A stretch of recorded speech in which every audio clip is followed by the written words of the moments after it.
So, why are you running for Congress, and what makes you the best candidate, not your opponent, to run against Chip Roy?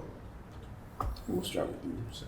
I'm running for Congress primarily through the lens now of being a grandparent to 3 and 1-year-old granddaughters who live 10 minutes away from me here in Austin. When I think about the future that they will inherit and the responsibility that we have to make sure they inherit a good one, I take that very seriously. There are 3 main issues that are driving me and that seem to be top of mind and top of heart for so many people across this district. The first being the urgent and critical state of healthcare in our state, the fact that we have the highest percentage of uninsured people, uninsured women, uninsured children.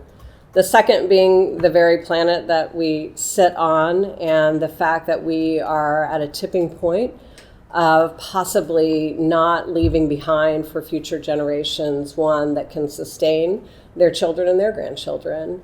And then finally, I've long had a strong record of support for public schools, for making sure that we have access to affordable higher education.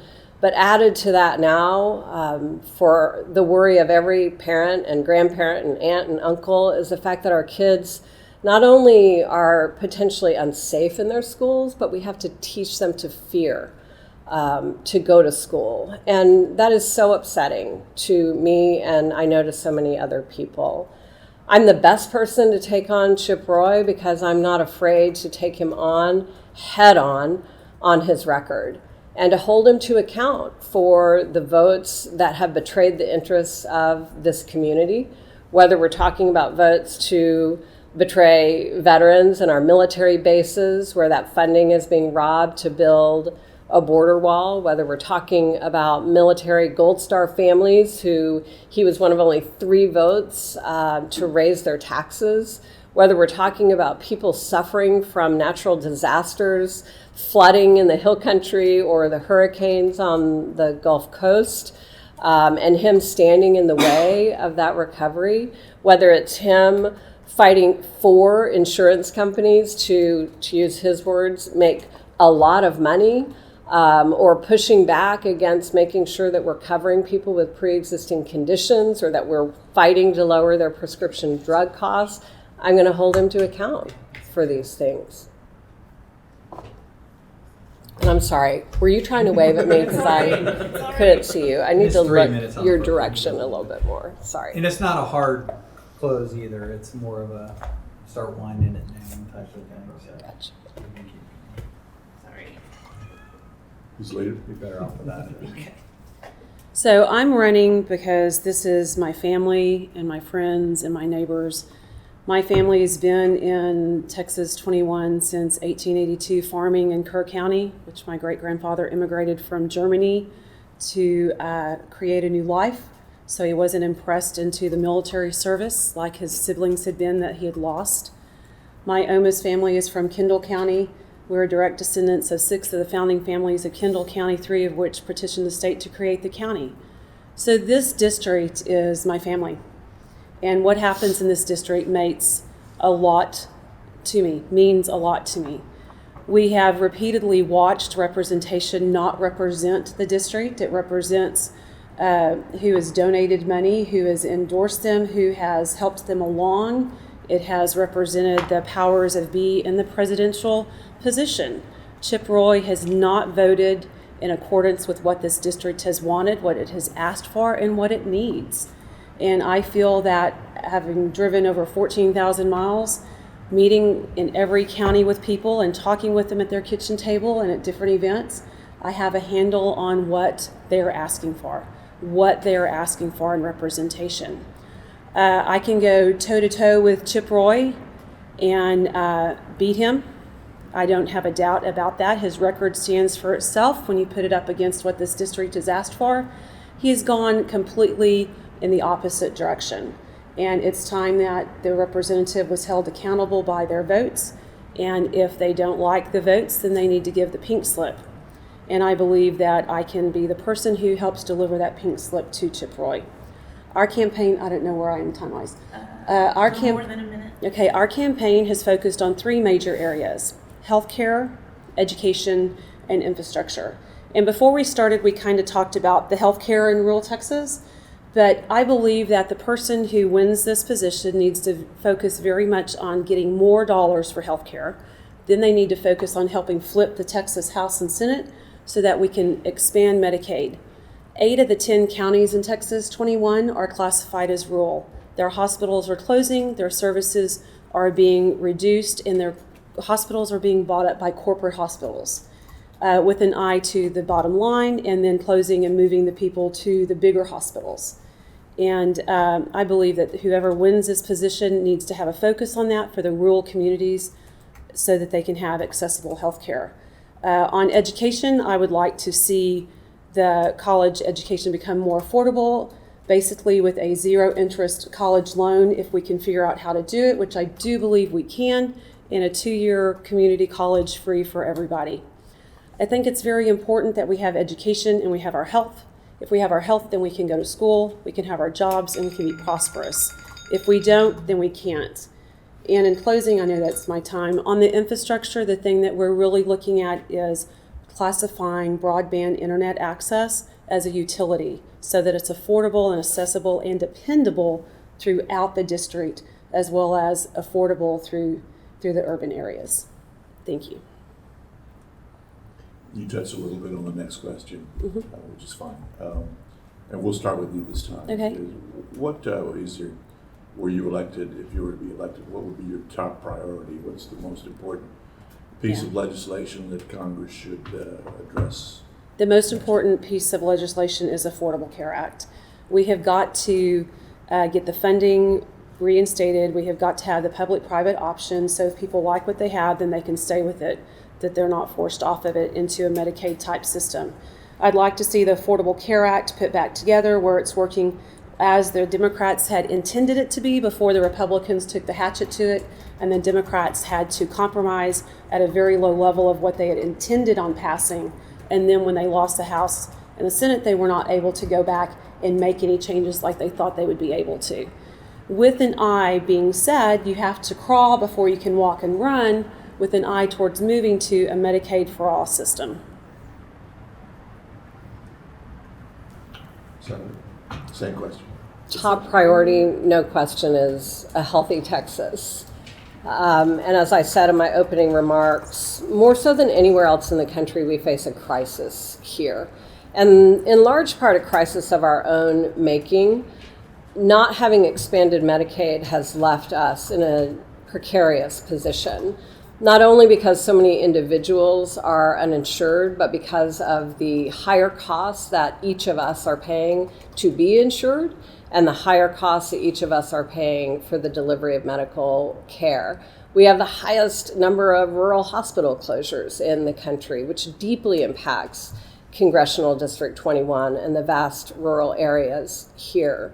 But it's more than just making sure that we are delivering on the promise that every American should have health care, which I believe should come in the form of improvements to the Affordable Care Act, a public option so that we can allow people who weren't able to take advantage of Medicaid expansion to have subsidized buy-in to Medicare or some other form of public option.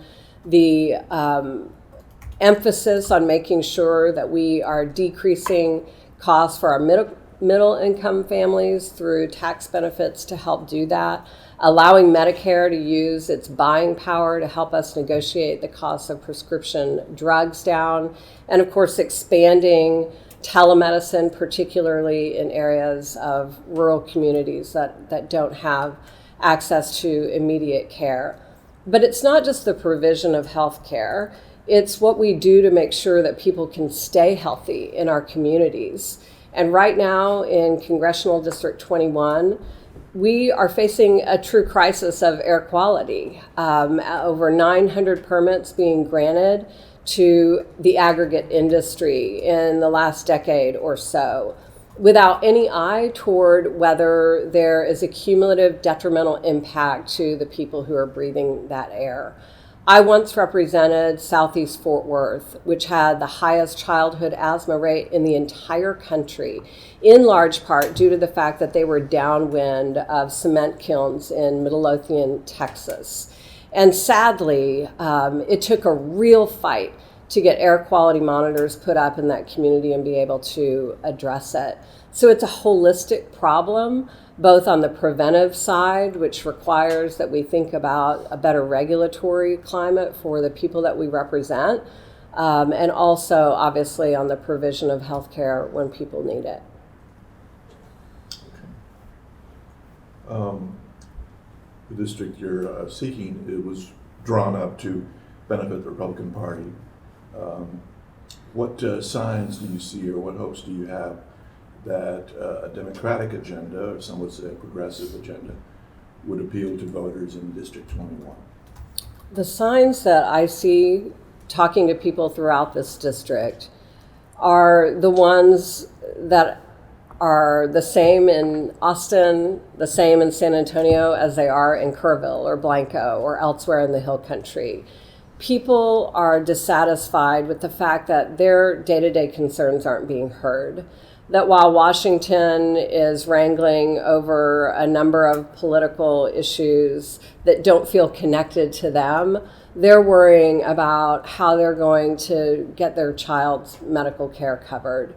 They're worried about the fact that their kids are going to school and they're having to learn how to hide from an active shooter, and they're realizing the trauma of that.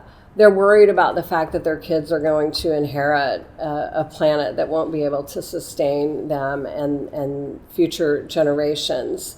And they're worried about the fact that so many of them have worked hard all their lives and they don't feel like they can retire with dignity and security. My mom is one of those people, and I hear stories just like hers all over this district, and the fear that Republicans are going to strip away the precious entitlements that they worked so hard to gain. And then those at the beginning of their careers who want nothing more than what the rest of us want, right? A nice home, a good job, a secure future for their kids. They're working 1, 2, 3 jobs, and with minimum wage suppression as we have in this country right now, they can't make ends meet. We ought to be able to work hard and support our families. And the Republican Party has demonstrated that they're out of touch with that American dream, that deep American value, that if we do our part, we're going to be able to live securely. And I feel like that message is resonant throughout this district, and people understand that the failed promises of the Republican Party are not ones that are reflective of the real life concerns of themselves and their families. Same question. Okay. So traveling throughout the district, it seems like our kitchen table issues are very similar, but they have a different order. So in the urban areas and in the rural areas, everyone is worried about healthcare first, which we've previously talked about. They're worried about, in the urban areas and in the rural areas, about how are they going to afford it. Some of our people are falling between the cracks. They don't get assistance on the Affordable Care Act, but they make too much money, or the spouse is how it's listed on their health care is covered 100% from their business, which means that they have to pay for their family 100%. And they're having to make those decisions. Do we pay this and have insurance and coverage for just in case, or do we not? And then we get fined when we have our taxes. The problem is that they just don't make enough money in many of our areas. When the living wage for the state of Texas, according to HUD, for a 2-bedroom, 1-bath apartment is $20.19 is the last one I saw, and that's after taxes. So that means you should be making $27 to $30 an hour before taxes to afford a decent place to live. And we have so many of our people working 2 and 3 jobs, not only in urban, but in rural, to make ends meet. And then if you throw on top of it that in the rural areas, they don't have transportation like VIA in San Antonio or Capital Metro in Austin, so they have to also be able to afford transportation to get around from work to school to their jobs. It compounds the issue. So they're really worried about health care. How are we going to afford it when we don't make enough money to even have the place that we would like to live with our family? Nothing ostentatious, but just something that's dependable. Then they're also worried about college. How are we going to afford college for our children when we make minimum wage? And in rural Texas, in many areas, minimum wage is all they can afford to pay. It's not a case of a CEO making multiple millions. It's a case of someone who's locally owns the business and they're barely scraping by themselves. They're worried about college. How are they going to pay for it? They don't want their children to come out with such a great debt that they can never see the light of day. And that's affecting our education and our teachers, who is going into education, who is not, and what areas that they're going into. And the final thing we touched on a while ago is it's the infrastructure, the roads and the bridges, but also that internet. It allows someone to stay at home, have a small carbon footprint, have a job, and put money into the economy if you're in rural Texas, which then drives businesses and drives the economy of the rural area. Last quick question for me, and then we'll open it up. And we'll start with you. The stagnation in Congress, what's a specific issue that you think you could address if elected and work in a bipartisan fashion, work across the aisle, get something done? What's a specific issue, and what in your experience, your life experience, career experience, has prepared you for that kind of reaching across the aisle and trying to get something done? It would be two areas, not one specifically, but two areas. The first would be education. Both of my parents are retired teachers. I was a teacher myself for 11 years in the public school system. I would like to see our funding get more back to the model it was 25 years ago, where we had more federal funding than state and local funding, because the school taxes on the local level are crippling our families. I'd like to be able to work across the aisle more and with the other reps on funding and on not having mandated testing without funding. I mean, they pass laws that you have to test, you have to do this, but then they don't fund it, and they leave it up to the local areas to figure out the funding. So I believe that with my area and background in education and with my master's and from the College of Business in athletic education from Ohio, that going together and with the people that I know, I believe that I could do something and be an active participant in a change. The other area that I believe in is the free and fair elections. I was county chair for 10 years in Llano, Texas, which is extremely red. I had to learn how to work across the aisle with a Republican county chair who thought nothing of saying a lot of cuss words in town about the Democrats and thought nothing of calling names out. And so I had to learn how to work across, had to work with them to make sure that our election judges were Republican and Democrat, as the law says, where prior to my being there, majority were Republicans. So I think that with my background there and being on the Senate District Executive Committee for a term and working in urban and rural and the legislative committees, as well as being on the Texas County Chair Commission on the Executive Committee, in working towards the elections, I believe that I bring a new and different thought process to the table, because many of our representatives have not been a county chair. They've come up through different ranks. Same question. So the 2018 election cycle was a real commentary at the state level for people's upset with what state lawmakers were doing on public education. And there's nothing like getting people to come to the table to work together to get something done, like the outcome of an election. I think the outcome of the 2020 election and the story that follows it will be that people all over America, not just in Texas, expressed their upset about the failure of lawmakers to do something to make sure that they have adequate health care in their lives. And that's going to force a reckoning, which will be a good one. We're going to have to find a way to create a middle ground that can get bipartisan support. And I do believe that that middle ground is building on the Affordable Care Act. I do believe that a huge part of that middle ground is making sure that we are collectively fighting to empower Medicare, to lower prescription drug prices, and that we're using federal authority to disallow the gouging of consumers that's currently allowed by prescription drug companies. That upset is going to put us in a place of starting toward a solution. And I'm looking forward to being a part of that.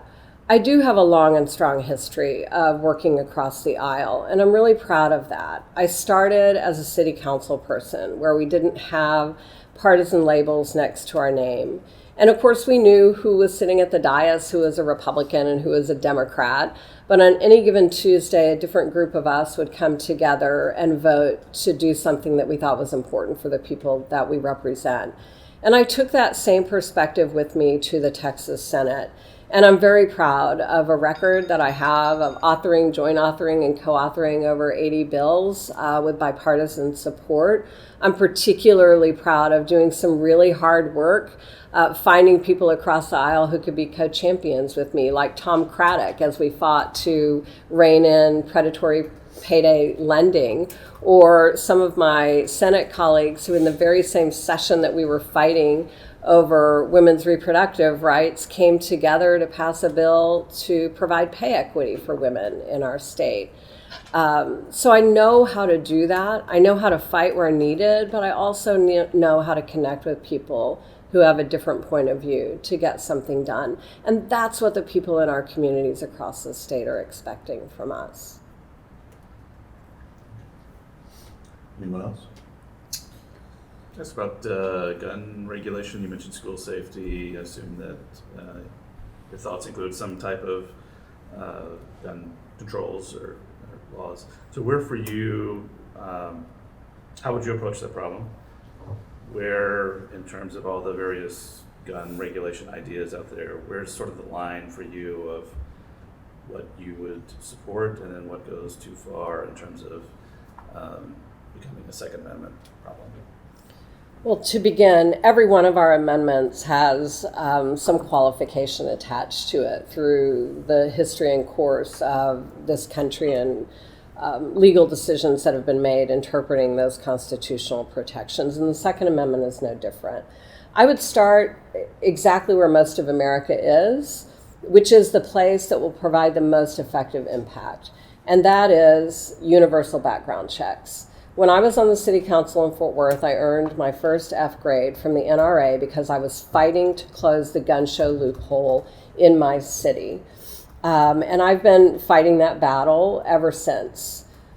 When we think about the number of deaths that are happening in this country and why as a result of gun violence, so many could be prevented if we had a background check that allowed us to make sure we were screening who can possess a weapon. The second most important thing that we can do also has the greatest public support, and it's the red flag laws that allow us not only to stop the sale of a gun to someone who's been demonstrated to be a danger to themselves or others, but to take that weapon away when that's been demonstrated. Those two things will have the greatest impact on what we face, not only in mass shootings, in this state and across this country, but also where the greatest number of deaths from guns are present, which are suicides and people who are being killed as a result of domestic violence. The final thing that I think is a really important part of moving us forward proactively in this area is stopping the sale of military assault style weapons, which were never intended for the purposes for which they are being bought. And along with that, the large artillery magazines that people are currently able to purchase. Is there something you could say is going too far? Like when Beto says, hell yeah, I'm going to take away your guns. I mean, I think that is going too far, because the vast majority of people who possess weapons in this country are law-abiding citizens who do not intend harm to anyone. And saying that we're going to go into people's homes and take away guns when they haven't demonstrated any reason for us to do that goes a bit too far. It goes a step too far. But the same questions. Thank you for that question. I am a hunter. I own guns, but I own guns responsibly. And a lot of our issues is that our guns aren't stored correctly, with the magazines in one lockbox, the guns in a lock in a gun safe where everything is separate so that they can't be gotten together.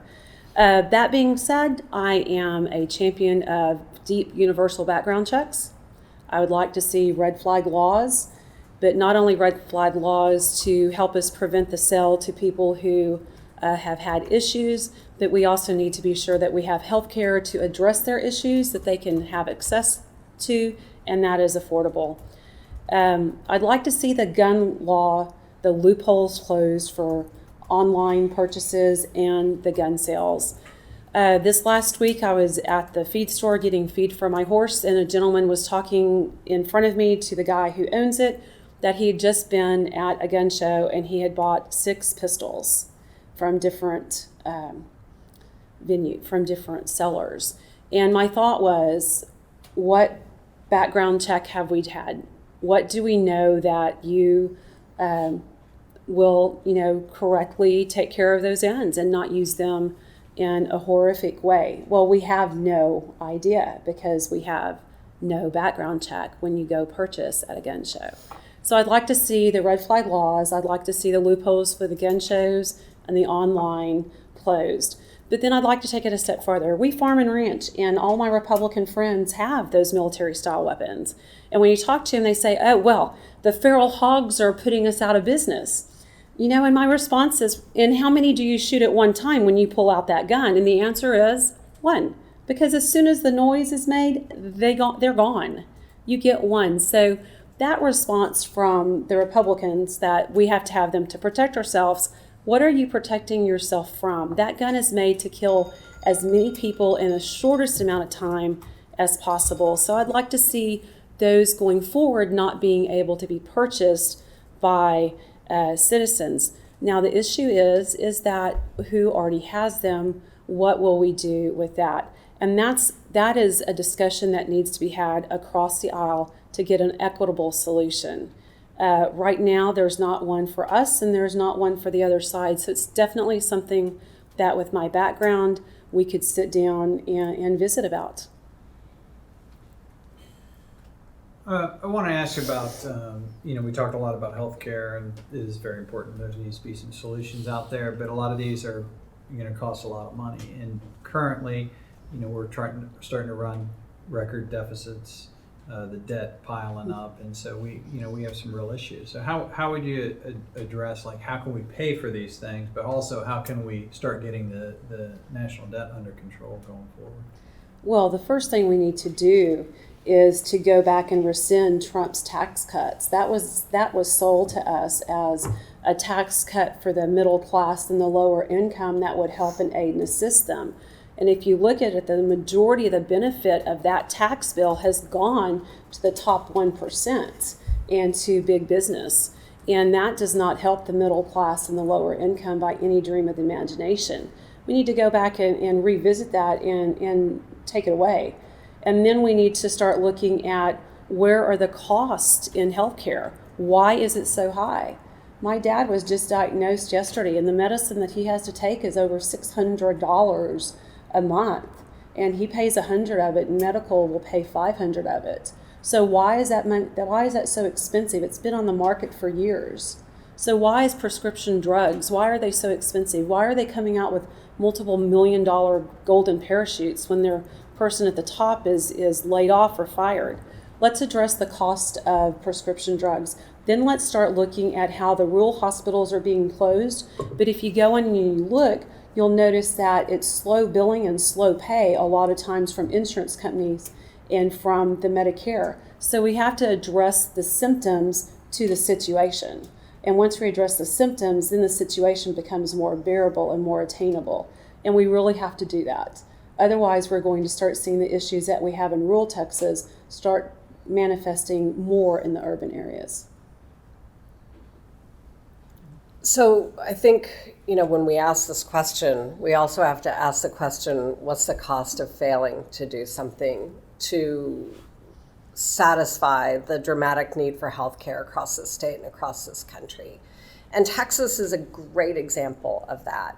Saying no to Medicaid meant, according to Ray Perryman's economic study that he did a few years ago, we were turning down about $100 billion in a 10-year period of federal medical spending that could have happened in our state.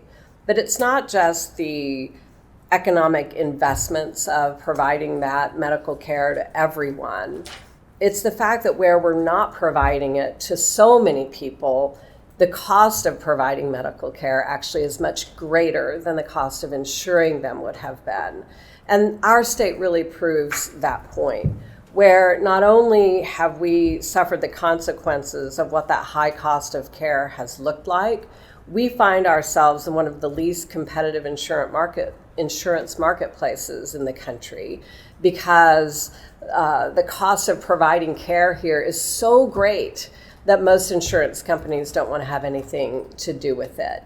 They understand, and they've felt the repercussions of what unfunded care looks like, and the fact that our medical providers have to charge more for care to make up for that unfunded care somewhere. As to the debt itself, I come from a city council having to balance budgets, a state where we balanced a budget every session. And the first most important thing we must do is to unwind those tax cuts. But the second thing that we need to make sure that we're doing is that we're investing in our people, because investing in people is investing in the economy. It's that old saying, where we all do better, we all do better. It's so true. And where we constrain our investments in people, where we constrain their ability to earn a good living and be able to spend into an economy and have the positive ripple impacts of that, then we constrain our ability to do well economically overall.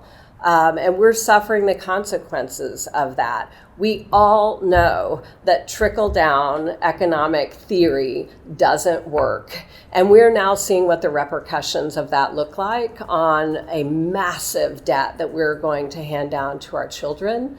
The only way for us to remedy that is to go back to what we know works. It is a trickle up, where we make every person successful to the best of their ability to be so, to contribute to an economy that ultimately lowers the bottom line debt. Who do you plan to vote for in the Democratic presidential primary? I'm going to make up my mind very soon. I haven't made a decision yet, like so many Americans.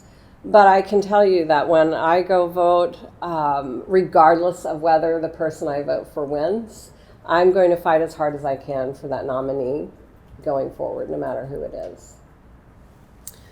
I'm going to vote for somebody that's listed under the Democratic ballot, on the Democratic ballot. There's 18 of them. There are 18 of them. There are 18 of them, and I have a little Some grid. of them are actually still running for president. I do, Too. and they haven't made the debate stage. I have a little grid of different things that are important to me that I would like to see from our next president, and I have gone by and I've checked it off and made little comments here and there, and when they've changed positions or they've strengthened their position or weakened their position.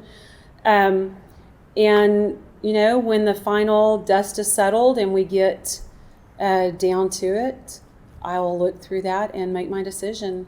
Right now, there's, you know, several of them that I'm watching very closely that I think could be excellent choices. But, you know, we not only have to look at who do you like, but who can do the job, and then who can beat Trump. So, I mean, there's three parameters there. So it may not be the person that I like the most, but it may be the person who can do the best job. You know, there's So no three different endorsements things. coming out today. Oh, no, sir. But, you know, come that time, I will vote blue no matter who, so. I like that, Jennie Lou. I have another one for you. From the womb to the tomb, my choice.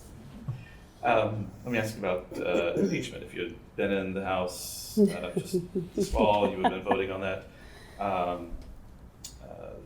would you have voted for the articles as Yes. as they were passed, or do you think they should have been different in some kind of way, more expansive? And with that, if the president is acquitted by the Senate, which seems likely, will the Democrats have made a mistake in this whole thing? Wow, you have several different questions facets there. to your Yeah. questions. Impeachment in 2 Okay, minutes. so let me take it from the top. Yes, I would have voted. Yes, I wish that they would have had more than 2. I wish that they would have brought some of the things that Mr. Mueller had uncovered, because he does have indictments. There are people serving prison time, and his investigation did not cost the nation. It actually made the nation money. So in the nutshell, yes, yes, and more. Do I believe that we did the right thing? Yes, I do, for this reason. No single person, whether you're a president or whether you're a janitor or a teacher or no matter where you work, is above the law. When you ask for a favor in response to being given something, I was raised that that's a bribe. You do for me and I'll give this to you, or I'll give this if you do that. And, I was raised in a rural community, but that sounds like bribery to me, and it sounds, like the definition of the Latin word, quid pro quo. And I believe that they did do the right thing. I wish that they would have had more articles that covered more. I wish that they would have stuck it out and said, you're going to see us in court, we will see you in court, and pushed for those people to get their testimony on record. Because I think right now we have a partial picture, we do not have the whole picture. And if we had the whole picture, then we would have people putting nation first and party second. And right now, how I've stayed up these nights and listened and watched, and I feel very muchly that we have people putting party before nation. And when you do that, we have an issue. The nation always has to come first, what's best for our nation, be it healthcare, education, infrastructure, impeaching a president, and moving on to a vice president. There's no way around it. If we don't stand up for what is right and wrong, and if we don't make the people who break the rules accountable for it, then we have a nation of lawlessness. And we most certainly can't have that with the very most top person in our country. Impeachment obviously is a tool that should not be used lightly. And it should only be used where there has been a clear violation of the oath of office and where there's overwhelming evidence that that clear violation occurred. And in this instance, that both of those factors were met.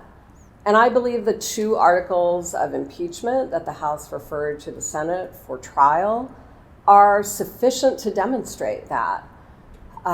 This president basically sold out the national security of this country so that he could cheat his way into winning an election. That is a violation of his oath of office, his duty to put America first. And what we've seen time and again, of course, from him is that he puts himself first, but in this particular instance, he committed an impeachable act by doing that. I think that Adam Schiff's argument, as he laid it out yesterday, is one that every person sitting in the U.S. Senate should take deeply to heart. Putting country above party and putting country above their own political livelihoods and futures. If, as Adam Schiff pointed out yesterday, this is not an impeachable offense, what is? If this wasn't the very violation that our founding fathers considered when they included the power of impeachment in the Constitution, what is? And we threaten for the entire structure of our American democratic principles to fall down around us if we allow things like this to go unanswered.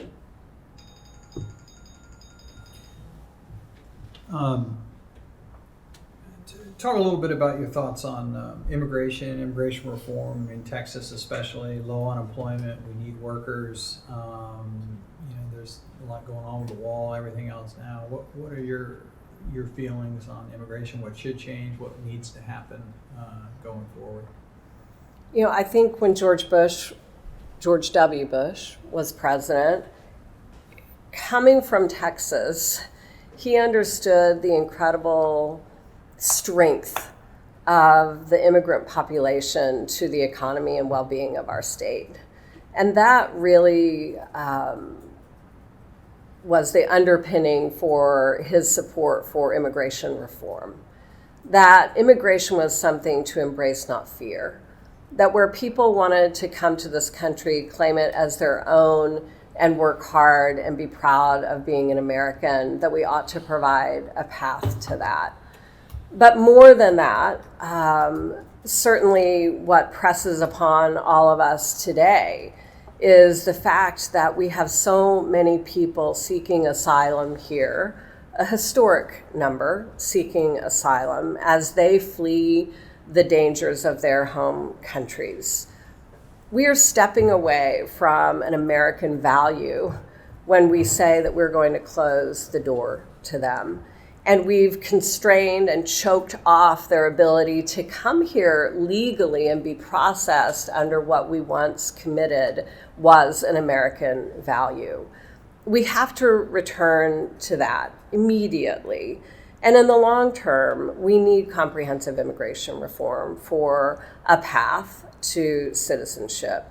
Our dreamers should be given that path. And temporary workers here ought to be given that path as well.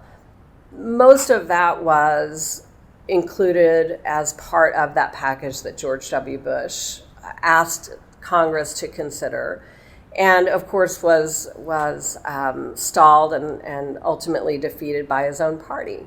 But I think that we have to continue to work toward that because it's in our own economic best interest to do it, but it's also in our interests of who we are as citizens of the world and what our obligations are to each other in a shared perspective of humanity. So our nation without immigration can't function. If you look at our birth rate and you look at the jobs that we have, the numbers, it doesn't, 1 + 1 does not equal 2. If we want to have a strong economy and have the positions filled, we have to have immigration. That being said, immigration as it is right now, thanks to our current administration, is very broke. We have to have comprehensive immigration reform. And that is a multifaceted project. Not only are we talking about the people who are trying to seek asylum, who have done their due diligence in their home countries, they've done their paperwork, they've come to America. We have to acknowledge that. We have to acknowledge the ones that are walking across the border with their papers seeking asylum, because we have stopped funding the projects in their countries that would have helped keep them there by keeping them safe, by helping their police forces and helping their local incomes with jobs and health care. So when we stopped that funding in Central America, those people really had a back to the wall and had no other option but to try to come to America for a better life. So we have to look at the different types. We have to look at the asylum seekers who started the process in their home country, the ones who started walking with their papers here, and then we have to look at our DACA recipients, our dreamers, whose parents brought them as children, who this is the only place they've ever identified with as a nation. And through my run this time, and when I ran and held Mike Conway to the smallest percentage in the 3 largest counties, I met multiple dreamers.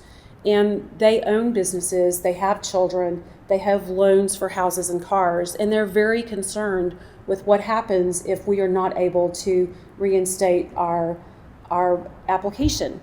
And they pay a large amount of money. It's not like it's free. They pay a lot of money to be DACA recipients, and they're concerned about that. But we also have to look at what do they bring to the table for us.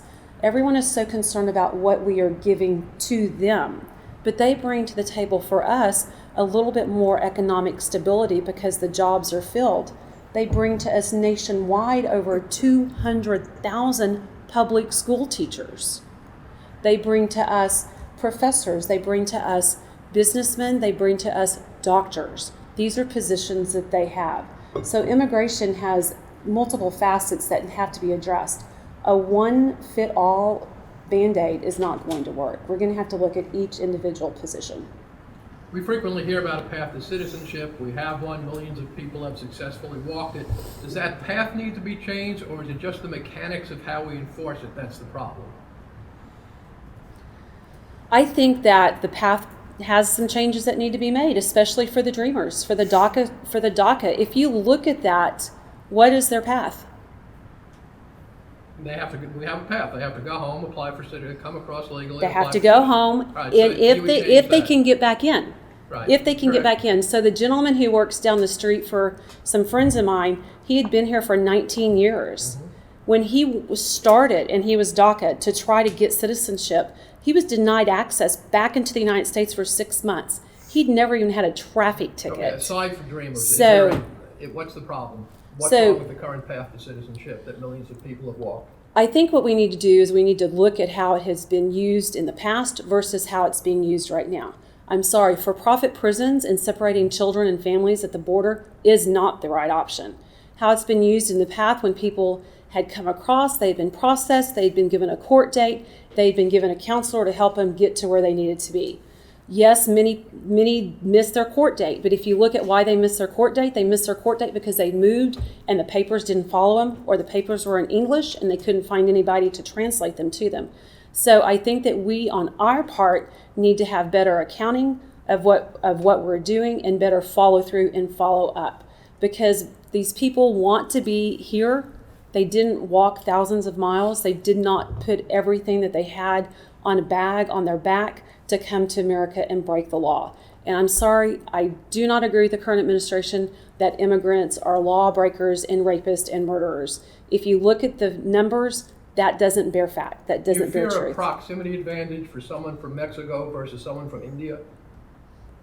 That you're saying that we'll have more come in from Mexico? No, I'm just saying that they totally different situations. You can't walk here from India. No, I don't. I don't. Because here's the deal. We have a beautiful statue in the harbor that says, "Give me, you're weak, you're tired." Our nation is a nation built on immigrants. Even the American Indians walked across the Bering Straits to get here. This nation is nothing without immigrants, and if we can't open our arms and embrace them and include them in our culture, and they want to be Americans, then where does that leave our nation? Is that an open borders argument? Is it helping? I'm sorry? Is that an open borders argument? No, I didn't say Legal- open legal borders. immigration. I want them to come in, but we need to do it legally, Right. process them, and help them become an American citizen. Wendy, why don't you go ahead and comment on this? We once had a much more open process for allowing people to apply to become a citizen of this country. And you do hear it said, I heard this said in my gubernatorial race by some people who have become citizens of the U.S. and who said, I did it legally, why can't they?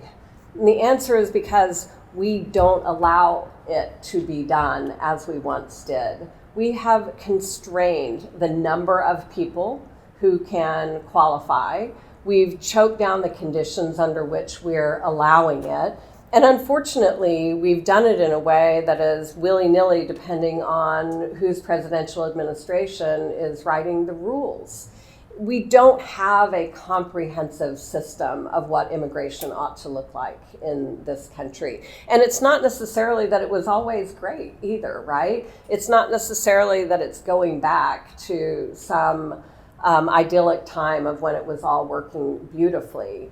But the system should, at the very least, allow people a process to legally apply, to demonstrate their ability to contribute economically, to become a part of the fabric of our country, and to contribute to the country that they're asking to be a part of. Today we start from a position of vilifying and faux criminalizing people who are applying to be here. And often it depends on where they're coming from, to your point, whether they're coming from Switzerland or whether they're coming from Honduras, for example. And that ought not to be a part of our criteria. But you just mentioned on people's ability to economically contribute. Yeah. Might that be a factor in someone versus Switzerland versus elsewhere? I don't know why it would be. I mean, we all have different ways that we contribute to the bottom line of the economy.